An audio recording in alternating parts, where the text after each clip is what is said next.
কবর দেশে চলে গেল। একটা দিনের জন্য আপনি মায়ের কবরের পাশে দাঁড়াইয়া বলতে পারেন নাই মা কেমন আছো? ওই মা ওই বাবা কবর দেশে ঘুমাই রইল, আজ পর্যন্ত আমরা খোঁজ নিতে পারি নাই। ও বন্ধু বলেন, কত সন্তান কবরের পাশ দিয়ে হেঁটে হেঁটে চলে যায়, মা বাবার কবরের পাশে দাঁড়ায় দোয়া করার সময় হয় না। কত মেয়ে হেঁটে চলে যায়, দোয়া করার সময় হয় না। যেই মা 24 ঘন্টা আপনাকে না দেখলে সহ্য করতে পারে নাই, সেই মাকে না দেখে আপনি বছরের পর বছর ভরে কাটাচ্ছেন, তাহলে বুঝতে হবে আপনি যেমন কাটান আপনার সন্তানও আপনি এরকম ভুলে যাবে, আপনার প্রতিবেশীরা ভুলে যাবে। ওই কবর বড় কঠিন জায়গা, বড় কঠিন জায়গা। কবরে আপনাকে দুইটা জিনিস নিয়ে যাওয়াই লাগবে, ঈমান ও আমল, ঈমান ও আমল। অতএব এখান থেকে নিয়ত করে যাবেন, আল্লাহ আজকে থেকে নিয়ত করলাম এশার নামাজ পড়ে আজকে ঘুমাবো, ফজরের নামাজ থেকে নামাজ শুরু করব, আর কোনোদিন ইচ্ছা করে নামাজ ছাড়ব না, কোনোদিন তোমার অবাধ্য হব না। এইভাবে নিয়ত করে যদি যেতে পারেন, এই মাহফিল সাকসেস হবে রে, কমিটিও সাকসেস হবে, আমাদের ওয়াজও সাকসেস হবে। আল্লাহ আমাদেরকে আমল ঈমানে মজবুত করার তৌফিক দান করুন, সবাই বলেন আমিন। কাদেরিয়া না, কিন্তু কাদেরিয়া তো হযরত গাউসে পাকের নামে একটা তরিকা। ইসলামের ভিতরে একটা ফেরকা ছিল কদারিয়া। কদারিয়ারা বলতো আমরা তকদির মানি না, তকদির আমরা মানব না। তারা তকদির কেউ অস্বীকার করে, তকদির কেউ অস্বীকার করে, এদেরকে বলা হয় কদারিয়া। এই কদারিয়া ফেরকারা তারাও কিন্তু কোরআন আর হাদিস থেকে দলিল দেয়। জবরিয়া ফেরকা আছে, মুতাজিলা ফেরকা আছে, মুতাজিলা এরা বলে আল্লাহ খাওয়ায়, আল্লাহ পড়ায়, আল্লাহ ঘুম পড়ায়, আল্লাহ সব কিছু করায়, আল্লাহর হুকুম ছাড়া গাছের পাতা নড়ে না। তাহলে আমরা যে গুনাহ করি, গুনাহ আল্লাহ নিজেই করায়। কেন নাউজুবিল্লাহ আসতে বললেন কেন? না আরো জোরে কর। যুক্তি কি তাদেরটা ছোট? তাদের আরেকটা যুক্তি আছে। মুসা আলাইহিস সালামের সাথে হযরতে আদম আলাইহিস সালামের একদিন বদানুবাদ হয়েছিল, বিতর্ক, দুনিয়ার জগতে না, রুহের জগতে। মুসা আলাইহিস সালাম একদিন আল্লাহকে বলেন, আল্লাহ আপনি একটু আমাদের আবুল বাশারের সাথে আমার একটু সাক্ষাৎ করাই দেন, তার সাথে আমার দুটো কথা আছে। তো মুসা তো বুঝেনি ঠেডা, তো আল্লাহ পাক দুইজনের সাথে সাক্ষাৎ ঘটাই দিলেন। তো মুসা আলাইহিস সালাম বলেন, আপনি কি সেই আদম যে আদমকে আল্লাহ আদর করিয়ে সুন্দর করে বানাইলো, বেহেশতের মধ্যে রাখলো, নাজ নিয়ামত খাওয়াইলো, সমস্ত ফেরেশতা দিয়ে আপনারা সেজদা দিওয়াইলো, সমস্ত কিছুর নাম শিখাইলো, তামাম সৃষ্টি আপনাকে তাসাররুফ করাইলো, আপনাকে আদর করে আল্লাহ পাক তৈরি করলো, আপনি সেই আদম যার একটা খাতার কারণে আমাদেরকে বেহেশত থেকে চলে আসা লাগছে দুনিয়াতে, আপনার কারণে আমরা দুনিয়াতে চলে এসেছি। মুসা আলাইহিস সালাম আদমরে বলতেছে, আপনার কারণে আমরা দুনিয়াতে এসেছি, আপনি এই কাম না করলে তো, গন্ধম না খাইলে তো আর আমরা দুনিয়াতে আইতাম না, আমরা তো বেহেশতেই থাকতাম। একমাত্র আপনার কারণে আমরা দুনিয়াতে এসেছি, আপনার সব, আপনার সন্তান যারা আছি, এই আপনার কারণে আজকে বিপদে পড়ছি। হযরত মুসা আলাইহিস সালাম আপত্তি পেশ করলেন। আদম সফিউল্লাহ ডাক দিয়ে বলেন, আপনি কি সেই মুসা যাকে আল্লাহ রিসালাত দিয়ে ধন্য করেছে, কালাম দিয়ে ধন্য করেছে? আপনি কি সেই মুসা যার সাথে আল্লাহ তুর পাহাড়ে পর্দার আড়াল থেকে আল্লাহ কথা বলেছেন বিনা ওহীর মাধ্যমে সরাসরি? আপনি সেই মুসা? আপনি কেন আমাকে বিনা কারণে দোষারোপ করতেছেন? আপনি কি সৃষ্টি সম্পর্কে জানেন না? আল্লাহ আমার সৃষ্টি করার 50,000 বছর আগে আল্লাহ আমার তকদির লিখে রাখছে, আমি যে গন্ধম খাবো এটা তো আল্লাহই লিখে রাখছে। সুবহানাল্লাহ। আর একটু জোরে সুবহানাল্লাহ। মুতাজিলারা কিন্তু এটা দলিল দেয়, ওদেরও কিন্তু দলিল আছে। এরা কয় আল্লাহ আমরা সৃষ্টি করার 50,000 বছর আগে আল্লাহ আমরা সব কিছু দিয়ে রাখছে, কি করব না করবো তা আমরা দোষ কি? চুরি করাইলে আল্লাহ করায়, ঘুষ খাওয়াইলে আল্লাহ খাওয়ায়, সুদ খাওয়াইলেও আল্লাহ খাওয়ায়, হারাম করাইলে আল্লাহ করায়, অকাম কুকাম করলে আল্লাহ করায়। আরো জোরে সরে যায় ধরা পড়ছে চুরি করতে যাই মালিকি ধরে ফিটাইতিস সরে কে ফিটাও কিনলে গে ফিটা মতো আদর করবো তুই চুরি করতে আইস সরে দলিল দেয়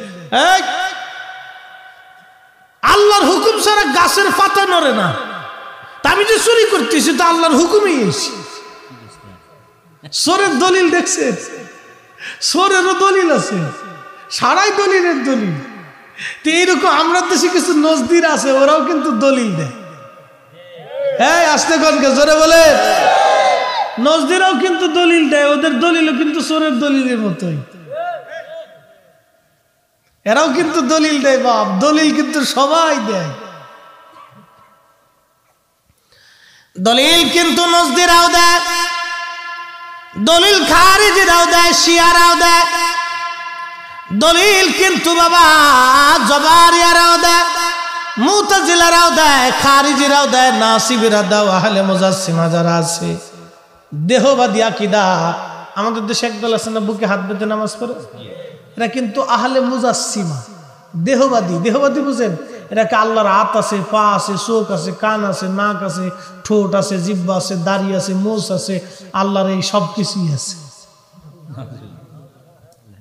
কি নাউজুবিল্লাহ আসতে কোন কে আরো জোরে কর আমার হাতে কি কোরআন শরীফ হ্যাঁ আচ্ছা কোরআন শরীফ তো একটা এখন একটা গ্রন্থকারে লিপিবদ্ধ ঠিক কিনা এটার মূল কালামটা কিন্তু আল্লাহ আচ্ছা এটার এখন এই আমরা একটা কিতাব ধরলাম আর কি এটার দৈর্ঘ্য প্রস্থ আছে না ওজন আছে না জায়গা দখল করে আছে না ব্যাস ব্যাসার্ধ আছে না আচ্ছা বলেন এটা আকার না নিরাকার মানে যার আকার আছে সে কিন্তু আকার যার আকার নাই সে হলো নিরাকার তাহলে এই কোরআনের আকার আছে না নাই এই বইটার আকার আছে না নাই তাহলে এটা কি আকার তাহলে আল্লাহ যদি আকার হয় তাহলে আল্লাহ কিসের মতো বইয়ের মতো না মাউতের মতো না ফরিদ হিসাবের মতো না টেবিলের মতো না আসমানের মতো না পাহাড়ের মতো কয়ে দিয়ে যেত এখন এর জবাব আল্লাহ নিজে দিচ্ছে আল্লাহ বলছেন এ বান্দা তুমি এর জবাব নিয়ে যাও লাইসা কামিসলিহি শাইউন আমি আল্লাহ কারো মতো না কেউ আমি আল্লাহর মতো না আমি আল্লাহর কোনো মেসাল নাই আমি আল্লাহর কোনো উপমা নাই আমি আল্লাহর কোনো তুলনা নাই আমি আল্লাহর ব্যাসার্ধ নাই দৈর্ঘ্য প্রস্থ নাই জায়গা দখল করি না আমি আল্লাহর ওজন নাই আমি আল্লাহ আদি অনন্ত শুরু নাই শেষ নাই আমি আল্লাহ আগে পরে সব সময় ডানে বামে সামনে পিছনে সব সময়ের জন্য একই রকম আমি আল্লাহর কোনো ভিন্নতা নাই রঙের কোনো পরিবর্তন নাই আমি আল্লাহ আল্লাহ কুল হু আল্লাহু আহাদ আমি আল্লাহ এক আল্লাহু সামাদ আমি আল্লাহ মুখাপেক্ষী না সব আমি আল্লাহর মুখাপেক্ষী একসাথে বলেন সুবহানাল্লাহ তাহলে আল্লাহর আকার আছে জোরে বলেন আছে আছে তাহলে ওই যারা বুকে হাত বেঁধে নামাজ পড়ে ওরা হলো দেহবাদী কি বাদী কথা কর না দ্বিবাদী আরবিতে বলে আহলে মুজাসসিমা না আহলে হাদিস না ওরা নাম দিছে আমরা আহলে হাদিস কিন্তু এরা মূলত আহলে মুজাসসিমা দেহবাদী এরা দেহবাদী আকীদা মানে আল্লাহরে আকার আছে এটা দেখেন তাদের কিন্তু দলিল আছে তারাও দলিল দেয় এই কোরআন থেকেও দলিল দেয় হাস্যকর দলিল বাজার বিস্তারিত ব্যাখ্যা করতে গেলে সময় চলে যাবে স্বল্প সময়ের ভিতরে কিছু মূল্যবান কথা বলবেন হুজুর আপনি কি তাদের বিরোধিতা করেন আল্লাহর কসম বিরোধিতা না আমি আহলে সুন্নাত ওয়াল জামাতের অনুসারী বলবেন হুজুর আপনার জামাত হক তার প্রমাণ কি আমার জামাত হক তার প্রমাণ হলো হযরত ইমাম শাফিঈ ইমাম হাম্বলি ইমাম মালিক ইমাম শাফিঈ ইমামুল আযম আবু হানিফা রাহমাতুল্লাহি আলাইহি গাউসে পাক হুজুর মহিউদ্দিন আব্দুল কাদের জিলানী হুজুর খাজা বাহাউদ্দিন নকশবন্দি বুখারী হুজুর মুজাদ্দিদ আল ফিসানি হুজুর খাজা মাইনুদ্দিন চিশতি আজমেরি সেনজারি পৃথিবীতে যত ওলি আল্লাহ আছে আহলে সুন্নাত ওয়াল জামাত ব্যতীত কেউ ওলি হতে পারে নাই এই আকীদা ছাড়া কেউ ওলি হতে পারে নাই ওলি হতে পারে নাই ওলি হতে পারে নাই অতএব আহলে সুন্নাত ওয়াল জামাত ব্যতীত কেউ ওলি হয় নাই যদি কেউ দেখাইতে পারেন আমি হাতে চুরি পরব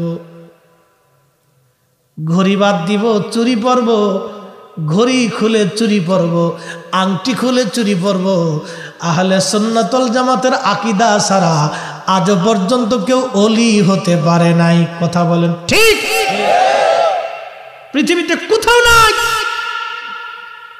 এই জন্য আল্লাহ ওয়াজ করছেন,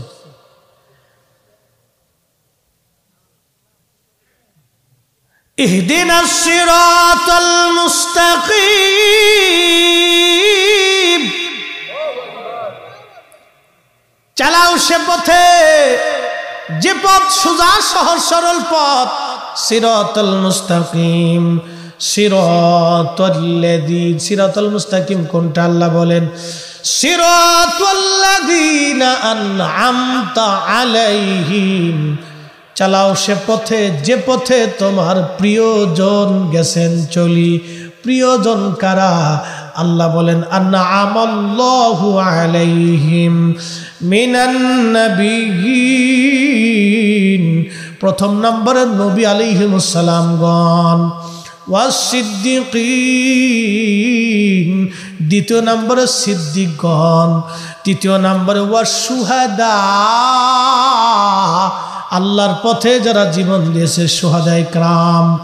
এরপর আল্লাহ বলেন ওয়াসসালিহিন আল্লাহর ওলি যারা, তারা যেই পথে, এই পথের নাম ইহদিনাস সিরাতাল মুস্তাকিম।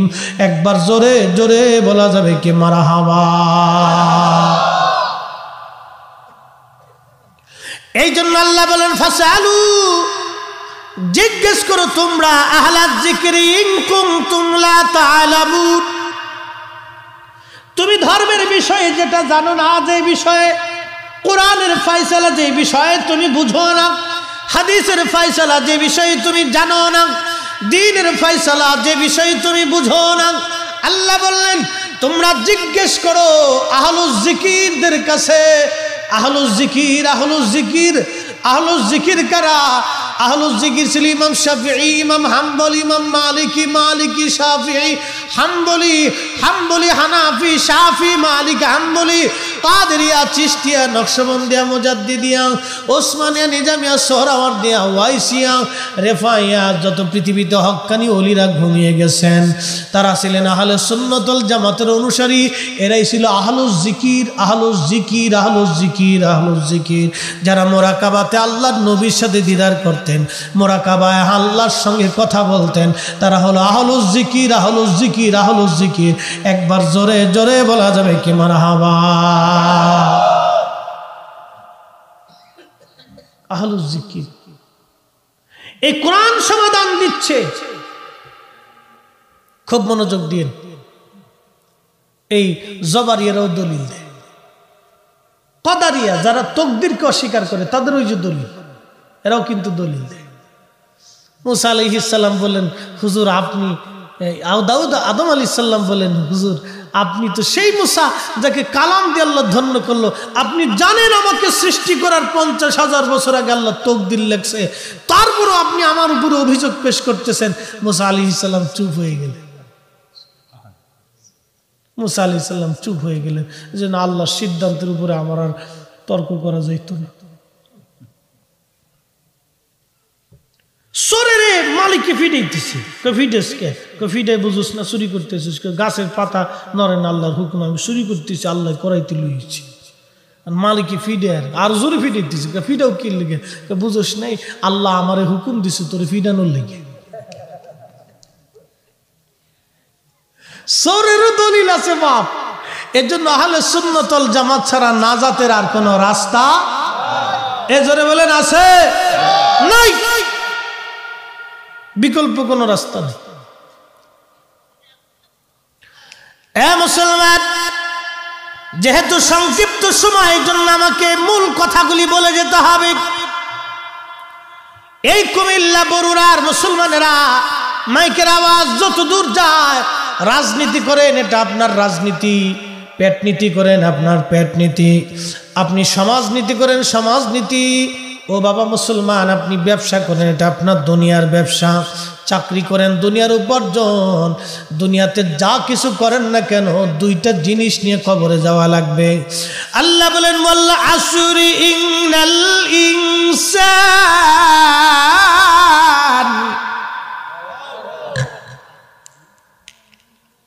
কোরআন শরীফ ভাল লাগে?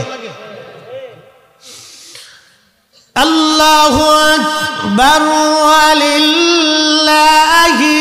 হামদু বিসমিল্লাহির রাহমানির রাহিম।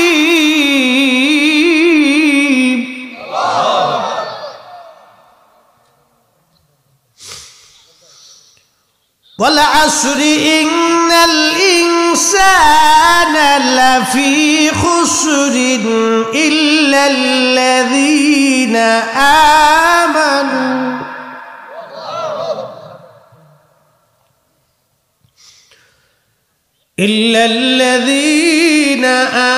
আমানু ওয়া আমিলুস সালিহাত। আল্লাহ বলেন সময়ের কসম, সময়ের কসম, সময়ের কসম, সময়ের কসম করি, আসরের কসম। ইন্নাল ইনসানা লাফি খুস, মানুষগুলি ভুলের মধ্যে আছে। নির্বাচন আপনাদের এলাকায় চলে, কিছু মানুষের স্বভাব দেখবেন, ভাই আপনি নির্বাচনে দাঁড়াইছেন, চাটা তো খাওয়াইলেন না, তো চা খাওয়াইতে গেছে কি খাবেন? আমি তো চা খাই না, কফি খাই। তো দিছে কফি, ভাইজান দেখেন, ভাইজান কফি তো খাওয়াইলেন, এই যে আমার তো বাড়িতে একটু ঝামেলা ছিল, কিছু দরকার, আমার বাড়ি ভোট আছে 4-5টা, চিন্তা করেন না। একজনকে কইছি, এর কাছ থেকে নিলে 500-1000। পরের দিন আর একজন আইসে, ভাইজান শুনছি আপনি নির্বাচনে দাঁড়াইছেন, ভালোই দোয়া করি আপনার জন্য, আমার বাড়ি তো 4-5টা ভোট আছে, আপনি জানেনি। এর কাছ তো ধান্দা করছে, 4-5 জনের কাছ থেকে ধান্দা করছে। চা খাইতে খাইতে একদিনে 40 কাপ খাইছে, চা খাই মরে যাবো, তো খাইলি। এইরকম কিছু মানুষ আছে, আর এইভাবে চা খায়, এর কাছ থেকে ওর কাছ থেকে, এর কাছ থেকে তার কাছ থেকে, এর কাছ থেকে খায়। এক নির্বাচনে দেখা যায় একজনের মানে খরচ হয়ে যায় কয়েক কোটি টাকা। কয়েক কোটি টাকা খরচ হয়ে যাওয়ার পরে সে চিন্তা করলো, হায় হায় আমার এই একটা নির্বাচনে খরচ হয়ে গেল 2 কোটি টাকা, চেয়ারম্যানি নির্বাচনে যদি 2 কোটি টাকা খরচ হয়ে যায় তা আমি উসুল করব কি? পরে শেষ পর্যন্ত গম চুরি করা ছাড়া আর রাস্তা থাকে না। এ কথা বল না কা, শেষে পাবলিকের গাড়ির উপর উসুল করে যে তোরা আমার চা খাইছিলি না, কি কথা কর না কেন? এরপরে চেয়ারম্যান সাহেব রাস্তা বানিয়ে দিলেন না, দেখবানি পরে টেন্ডার আইলে দেখবেন, টেন্ডারে একটা এসে, সাইড দিয়েছে, ফার্স্ট আইছে, সব একবারে দিয়ে দিছে, তুলে ধুনা।